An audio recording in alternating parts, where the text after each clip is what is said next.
Hello, and welcome to Module 4 in our series of teaching modules on centering the public interest in integrated administrative data analytics. We are now going to discuss collider bias with an illustration in housing research. So as you know, this is Module 4 out of 5. As a reminder, our first module introduced the FAIR 2 framework for integrating community knowledge into data analytics. Our second module provided an in-depth example of how FAIR 2 data chats gave us valuable insights for how to harmonize data, specifically along race, ethnicity, and gender identity fields in integrated data systems. Modules 3 and 4 introduce two types of bias that often arise in data analytics with administrative data. These two modules are also informed by our data chats in Module 2. In Module 3, you learned about label bias. Now, we're going to learn about another type of bias called collider bias. Let's dive into collider bias with Amari and Liam's story. Amari and Liam have grown up together. Over the years, they've seen a lot of families move to more affluent areas. For Amari, his mom has had to work very hard for all they have and doesn't have extra cash. For Liam, his parents have had to spend a lot of money on healthcare bills for his dad's chronic health conditions. Neither Amari's nor Liam's families can afford to move. As many of the white families have moved out, the neighborhood is now primarily black except for families like Liam's. Amari's mom has given him many talks about growing up as a black boy, and she's always careful about where she allows Amari to go. This type of awareness is normal for Amari. In fact, many of his friends at school have also been given talks about growing up black in this world. Liam, on the other hand, has struggled with his own family problems that are a bit different. Although for different reasons, Amari and Liam have had bad experiences in school. Resources are scarce, teachers are overworked, and students are now more aware of how they are misperceived by society. Amari and Liam are struggling with their grades. Although they are friends, neither feels that the other will understand the weight they carry inside. Now simultaneously, Harper is a community practice social worker who works with families in Amari and Liam's neighborhood. She's heard about the experiences of discrimination these families encounter and wonders how it affects academic performance for the kids. Harper decides to use marginalization based on race as an indicator of discrimination. She pulls high school graduation rates from school data and race from family income data from the city's income assistance program. She's hoping to see how discrimination impacts high school graduation rates so that she can apply for funding for a peer mentor program. This program matches students in the neighborhood with students in college who have shared identities. However, when Harper looks at the data, she sees that among kids in Amari and Liam's neighborhood, marginalization based on race barely impacts graduation rates, and in fact, it's not statistically significant. Harper concludes, well, this data won't be helpful in applying for that grant.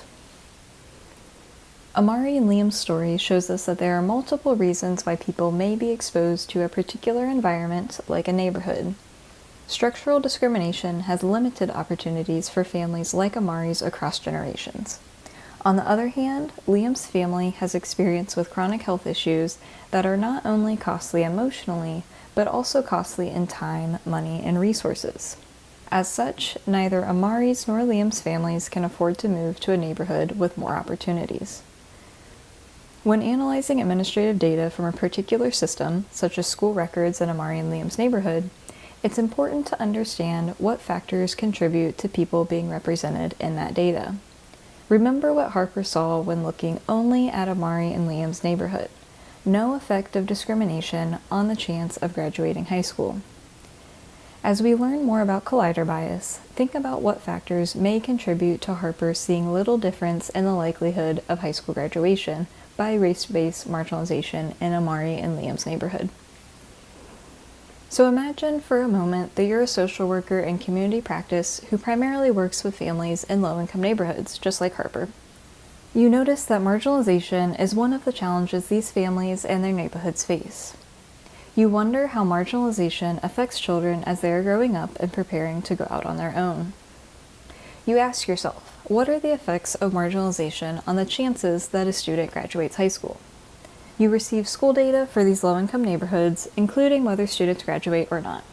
Now let's think about how you're going to use that data to answer your questions. So your research question is, what are the effects of marginalization on the likelihood of high school graduation? You only have data on the individuals in the neighborhoods where you work. Now, given the history of discrimination and housing policy, you know that marginalization not only affects high school graduation rates, but it also influences neighborhood access. Following FAIR 2 principles, let's start by sketching a simple graphical model.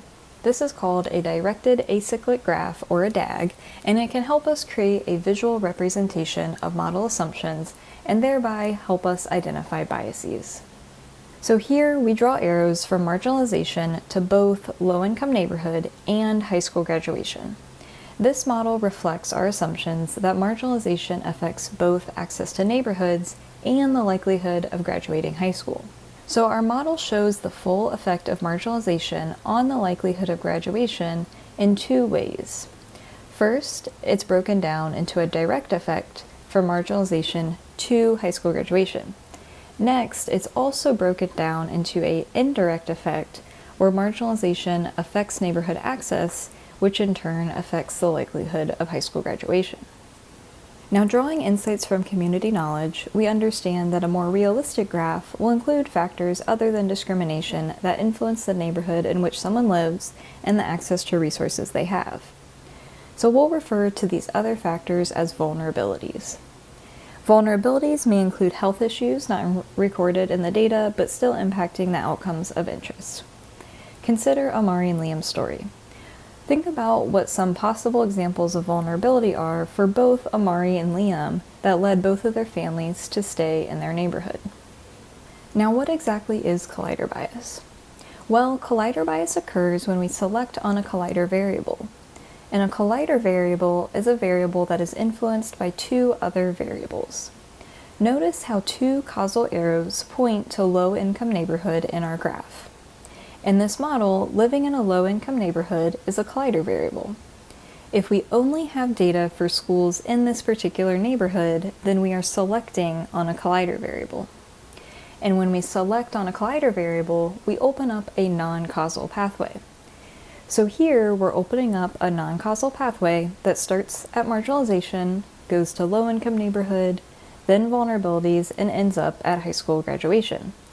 So we have a non-causal pathway from marginalization to high school graduation. This then biases our causal estimates of marginalization on high school graduation rates. So we're going to illustrate this bias using simulated data.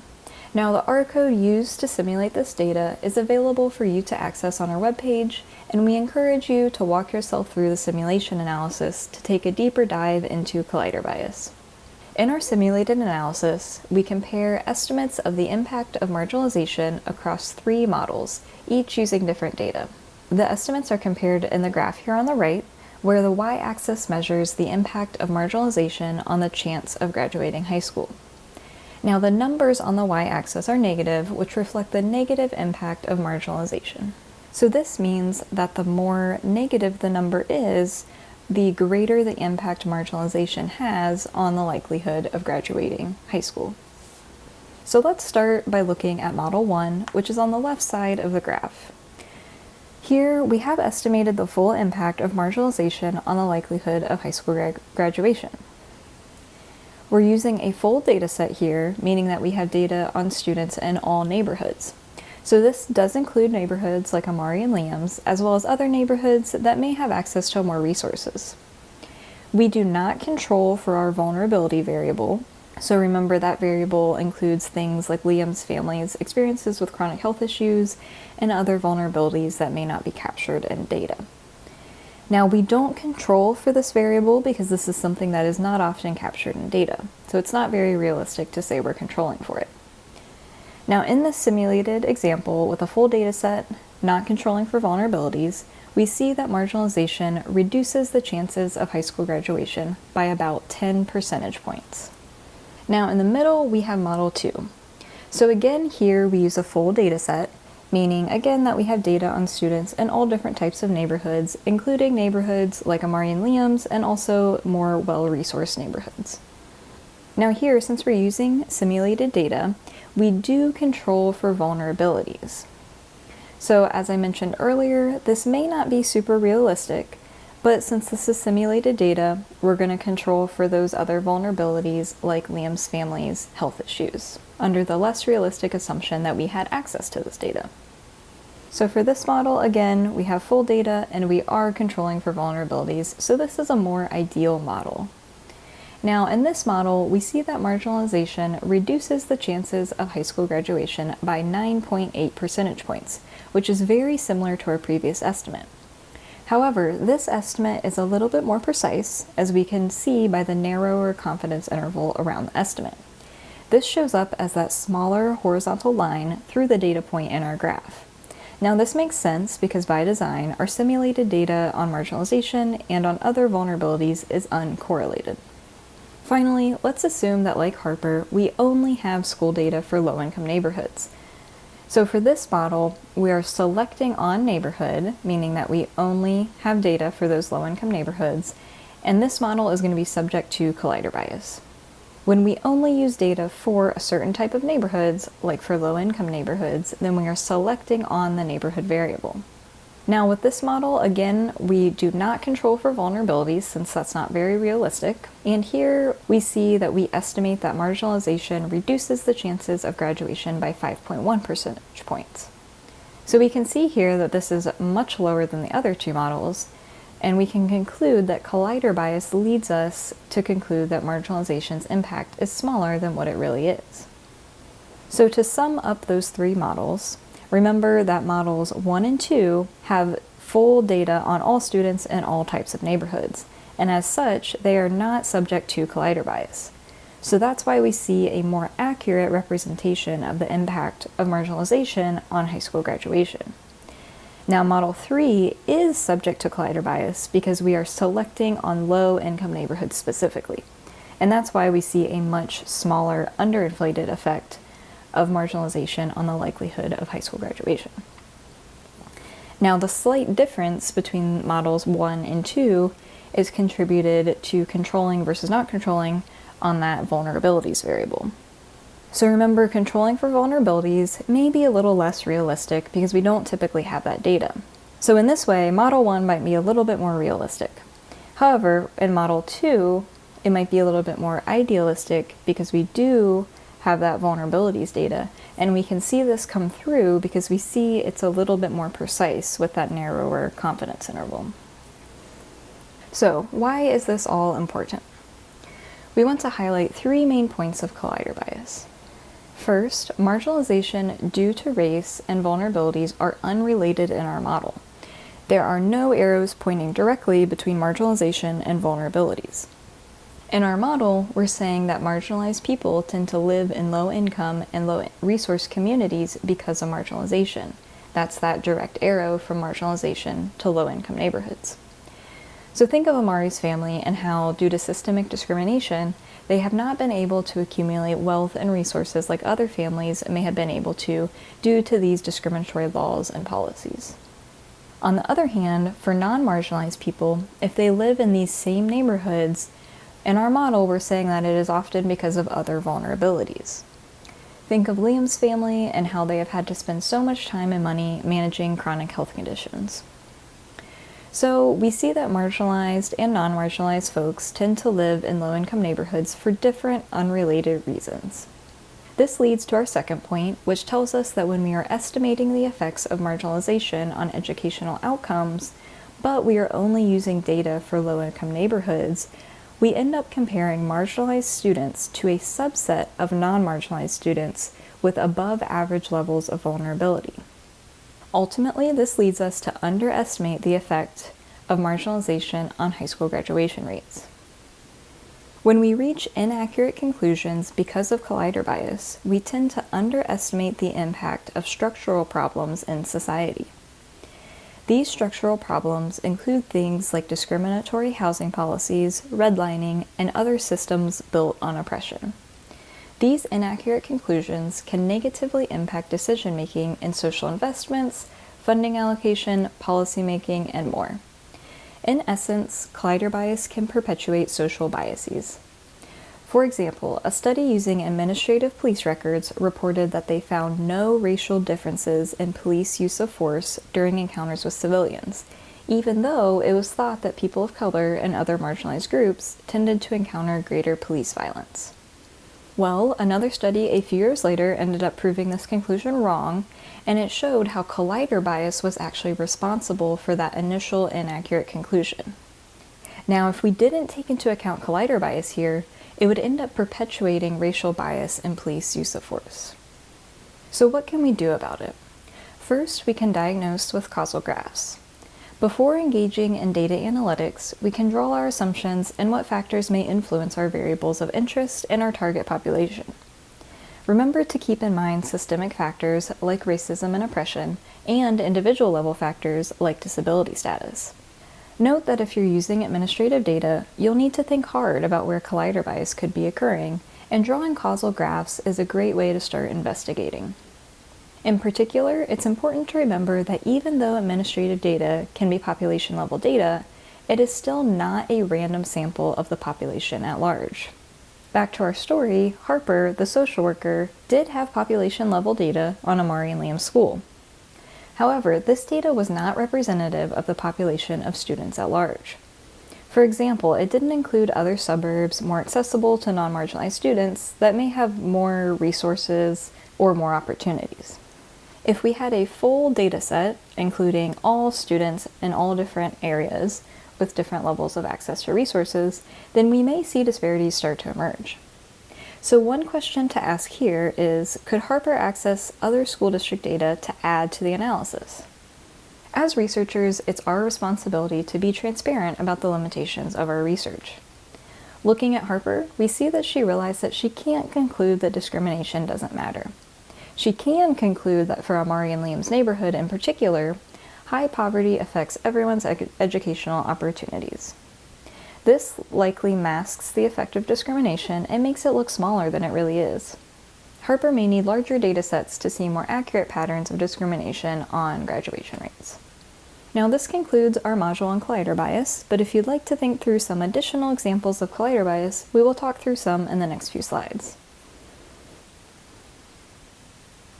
So first, let's talk about the low birth weight paradox. Low birth weight is a known risk factor for infant mortality, which we can show through the causal graph shown here. We also know that smoking is a risk factor for low birth weight. However, researchers have observed that among infants of low birth weight, infant mortality is lower for infants born to parents who smoke. So why is that? Well, one theory in the 1960s actually suggested that maternal smoking is beneficial to infants who happen to be born with low birth weight. And that theory was not reliably explained until 2006. So how was that theory explained? Well, this phenomenon of low birth weight infants born to parents who smoke being somehow healthier than infants of low birth weight born to non-smoking parents was coined the birth weight paradox, and it occurs because of selection on a collider. The collider variable is the population of infants of low birth weight. We are saying that among infants in this population, infant mortality is lower for infants born to parents who smoke relative to other infants. But what causes infants to have low birth weight? What other factors contribute to being in that low birth weight population? Well, when we include other risk factors that may contribute to low birth weight, we see that a non-causal pathway is opened when selecting on low birth weight, our collider variable. This biases the estimates of the causal effects of smoking on mortality. Other risk factors, such as variable congenital diagnoses and any complex health conditions that may be present at birth, can not only lead to low birth weight, but also be high risk factors for infant mortality themselves. Smoking and these other high risk factors of low birth weight are uncorrelated in the general population, but in our sample looking specifically at low birth weight infants, they appear negatively correlated. This tells us that our low birth weight population is not representative of all births, so it is not suitable to study the impacts of smoking on infant mortality. Without realizing that low birth weight is a collider variable, we may inaccurately assume that parental smoking is protective for infants of low birth weight. However, when we see our low birth weight variable as a collider variable, we more accurately understand who comprises our low birth weight population. Here's another example of collider bias in eviction research. In a study conducted in Cleveland, Ohio, the study team found a positive association between white identity and the likelihood of receiving an eviction order among people who receive an eviction filing. This seemed to suggest that white individuals may be more likely to receive an eviction order than individuals of a marginalized race. Is that really true? Well, they drew a causal model, or a directed acyclic graph, showing that marginalization impacts both the chance of receiving an eviction filing and subsequently an eviction order. So to receive an eviction order, you must have an eviction filing. So in this way, an eviction filing is our first step, an eviction order is our second step. So we have to ask ourselves who makes up the population of people who receive an eviction filing in the first place. We know that marginalization plays a role in housing instability, but other vulnerabilities unrelated to marginalization, such as health issues, may also contribute. So we can now add this to our graph. So after adding this to our graph, we now see that we have two arrows pointing to our population of individuals who receive an eviction filing. Now we can clearly see that using data on people who receive a filing only amounts to selecting on a collider variable, which biases our estimation of the impact of marginalization on being evicted. So using eviction filings data cannot help us understand the impact of marginalization on receiving an eviction order because we're selecting on a collider variable. Considering that 50% of heads of households in Cleveland are Black during the study period from 2013 to 2017, we see that Black individuals are overrepresented in the population of people who receive an eviction filing at 76.6%. Now, white individuals in the data are likely to experience other vulnerabilities and are not representative of white individuals at large. So in this way, our population of folks who receive an eviction filing is not representative of the population at large. Without realizing that using eviction filing data to assess the impact of marginalization on receiving an eviction order is subject to collider bias, we may inaccurately interpret results as white individuals being more likely to receive an eviction order, thus concluding that marginalization does not influence eviction outcomes. However, using graphical models can help scrutinize our data and uncover the underlying assumptions and biases and help us see collider bias in this model. This then helps us more accurately understand the data and the social system that underlies the data. Now let's take a moment to note how the authors address the fact that this is a collider variable in their paper. They were transparent about the fact that they conditioned on individuals with an eviction filing, which again is not representative of the population at large.